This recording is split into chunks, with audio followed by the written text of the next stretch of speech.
Keyword research करने के बाद, ऑर्गेनाइज करने के बाद, उसमें कमर्शियल लेवल की कीवर्ड निकालने के बाद अब एक और स्टेप भी इन्वॉल्व है जिसमें हमने इस सब जब उसको शॉर्टलिस्ट हम कर लेते हैं, उस सब के बाद हमें उनको एक अलग फाइल में निकालना होता है ताकि हम बाद में इसको असाइन कर देते हैं हर पेज को एक सेट ऑफ कीवर्ड्स। अब इसका मतलब क्या है? जब आपकी वेबसाइट होती है उसके ऊपर डिफरेंट लेआउट होते हैं, डिफरेंट स्ट्रक्चर होता है और वो हर वेबसाइट का वेरी कर सकता है डिपेंडिंग ऑन कि आप या आपकी क्लाइंट की वेबसाइट जिस तरह से बनी हुई है, और अगर वो वेबसाइट नहीं बनी हुई अभी तो वो किस तरह से बनेगी। ये सारी चीज़ें वेरी करती हैं डिपेंडिंग ऑन कि आपका कंटेंट क्या है, आप बेच क्या रहे हैं, आपके प्रोडक्ट्स क्या हैं, आपकी सर्विसेज क्या हैं। तो किसी भी तरह से आप किसी भी स्ट्रक्चर में वेबसाइट बना सकते हैं, लेकिन एसईओ के लिए हमें वो स्ट्रक्चर बहुत इंपॉर्टेंटली देखना होता है। तो हम क्या करते हैं कि हम जब कीवर्ड रिसर्च करते हैं, पहले तो हम अपने रिलेटिव टॉपिक्स निकाल लेते हैं। जिस तरह से मोबाइल फ़ोन की एग्जांपल में हमने मोबाइल फ़ोन भी निकाला, मोबाइल फ़ोन प्राइसेस भी निकाले, बाय मोबाइल फ़ोन भी निकाले, उसके बाद फिर रिलेटेड कीवर्ड्स में चले गए जिसमें हमने स्मार्टफ़ोन्स भी निकाले। तो इस तरह से हम अपनी कीवर्ड रिसर्च को एक्सपेंड करते चले गए और एक से ज़्यादा हमने एक से चार, चार से 10, और अगर आपकी बिज़नेस ज़्यादा बड़ा है या आपकी प्रोडक्ट्स ज़्यादा हैं तो आप उसको एक्सपेंड करते चले जाते हैं। लेकिन अब हमने इन सब कीवर्ड्स को कंबाइन करके एक जगह पे हमने ऑप्टिमाइज़ भी करना है, और वो ऑप्टिमाइजेशन होती है पेज लेवल पे। तो आपकी वेबसाइट में जितने भी पेजेस हैं, हर पेज को हमने कीवर्ड का एक ग्रुप असाइन करना होता है, और वो ग्रुप फिर उस कीवर्ड उस पेज से एसोसिएट हो जाता है। और उससे एसोसिएट होने का मतलब ये है कि ये आप कीवर्ड्स पे कहीं और एसोसिएट नहीं करेंगे ताकि डुप्लीकेशन ना हो।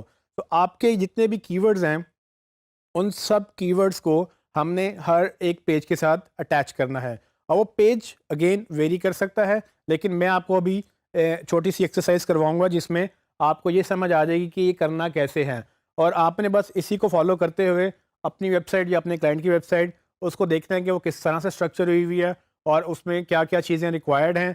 आप उसको जब असाइन कर लेंगे तब आप बाद में उसको एसोसिएट, मतलब एसईओ के लिए आप उसको एसोसिएट कर देंगे उसके साथ। फिर इसका मतलब ये होता है कि जो हम मज़ीद जब इस कोर्स को पढ़ेंगे, हमने जो बाद में ऑन पेज ऑप्टिमाइजेशन और ऑफ पेज ऑप्टिमाइजेशन करनी है, तो ये जो ग्रुप आप एसोसिएट करेंगे उनके साथ, फिर ये ग्रुप के अगेंस्ट ही आप सब कुछ करेंगे।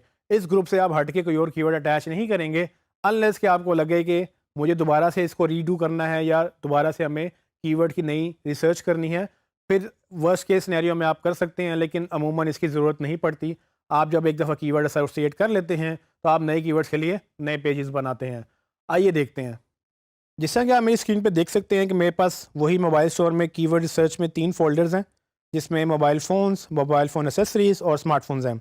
मैं मोबाइल फ़ोन में जाऊँगा जहाँ पर मैंने डेटा क्लीन किया था एक कीवर्ड रिसर्च का। अब चूँकि मुझे एक नई कीवर्ड फ़ाइल चाहिए, तो मेरी कोशिश ये होगी कि मैं इसी को डुप्लिकेट करूँ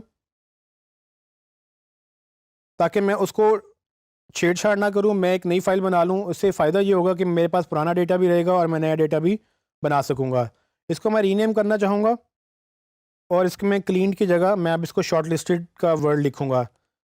शॉर्ट लिस्टेड का मतलब ये है कि मैं जब इनमें से शॉर्ट लिस्ट कर लूँगा और बाद में जब मुझे कभी इस फ़ोल्डर में या इस फ़ाइल को ओपन करना होगा तो मुझे ये याद रहेगा कि ये कीवर्ड पे मैं काम कर चुका हूँ, और ये क्लीन करने के बाद मैंने उसमें से अपने रेलिवेंट ग्रुप्स के वो कीवर्ड शॉर्ट लिस्ट भी कर लिए हैं, और वो मैं आपको अभी बताता हूँ कि वो हम कैसे करेंगे। शॉर्टलिस्ट करने के लिए आप उसको फ़ाइल को ओपन कर लें, आपके पास वही डेटा दोबारा से आ जाएगा जो आपने क्लीन किया था। मैं इस एग्जिस्टिंग फ़ाइल का नाम, इसको मैं रॉ का वर्ड दे सकता हूँ। ये वो रॉ कीवर्ड्स हैं जो बाय डिफ़ॉल्ट मुझे ऐसे ही मिले थे। आप इसको कुछ भी कर सकते हैं, आप कोई भी नाम इसको दे सकते हैं। जब इसका मैं नाम चेंज करूँगा, उसके बाद मैं इसको डुप्लिकेट करूँगा ताकि इसी की कॉपी बन जाए और मैं उसमें से फिर शॉर्टलिस्ट कर सकूँ।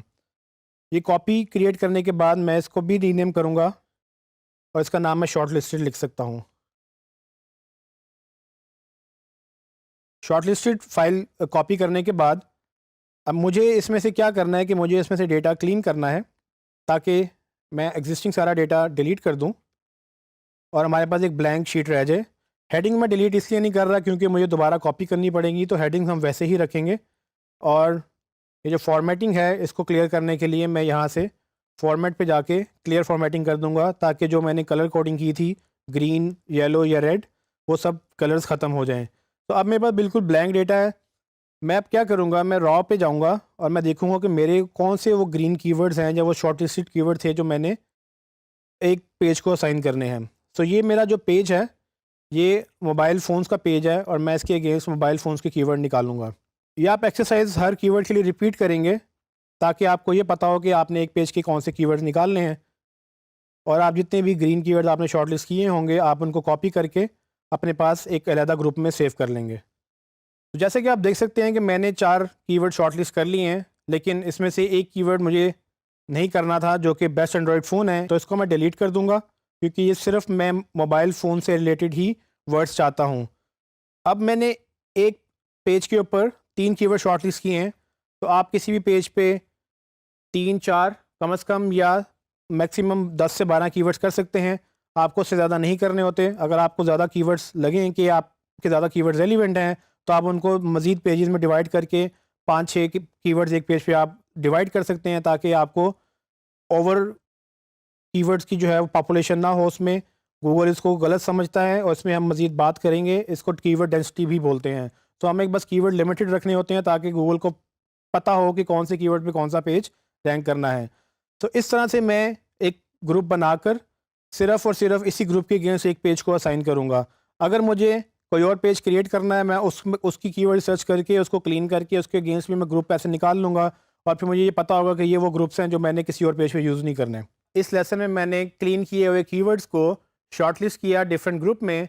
अब तक हम जो कर रहे थे वो कीवर्ड्स को शॉर्टलिस्ट कर रहे थे सिर्फ उसकी रेलिवेंस की बुनियाद पर और उसकी कमर्शियलिटी की बुनियाद पर, लेकिन हमें जब वो कीवर्ड रिसर्च में से टारगेटेड कीवर्ड्स को सेपरेट भी करना होता है ताकि बार बार आपको या आपके क्लाइंट को या जिसको भी इस एसईओ पे काम करना है उसको वहाँ से रिसर्च से जाके वो डेटा फिल्टर आउट ना करना पड़े।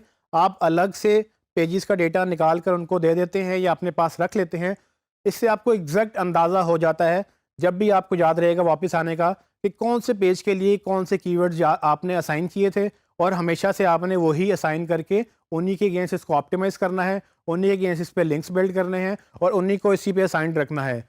कभी फ्यूचर में अगर आप नए पेजेस क्रिएट करें और आपको लगे कि आपको सेम कीवर्ड्स यूज़ करने हैं, तो आप ये याद रखिएगा, अगर आप यही कीवर्ड्स दोबारा से किसी और पेज पे यूज़ करेंगे तो आप गूगल को कंफ्यूज करेंगे कि किस तरह से आप एक ही कीवर्ड पे 2 पेजेस बना के गूगल को दिखा रहे हैं। तो गूगल को ये नहीं पता होगा कि पहला पेज रैंक करना है या दूसरा पेज रैंक करना है, और इस सब में ये कीवर्ड्स आपके कंपैटिटर्स की वेबसाइट पे भी होंगे, तो आपके 2 पेजेस आपस में ही मुकाबला कर रहे होंगे जबकि आपका ऑलरेडी बहुत सख्त मुकाबला बाकी वेबसाइट्स के साथ हो रहा होगा। तो आपने ये कोशिश करनी है कि किसी भी तरह से जो आपके ग्रुप्स हैं वो ओवरलैप नहीं होने चाहिए, वो डुप्लीकेट नहीं होने चाहिए, ताकि आप सिंगल पेज के ऊपर एक ही ग्रुप असाइन करें और उसको अवॉइड करें ताकि आपको पेनल्टी ना पड़े और आपको गूगल स्पैम कंसिडर ना करे और वो आपको मज़ीद अच्छी रैंकिंग दे।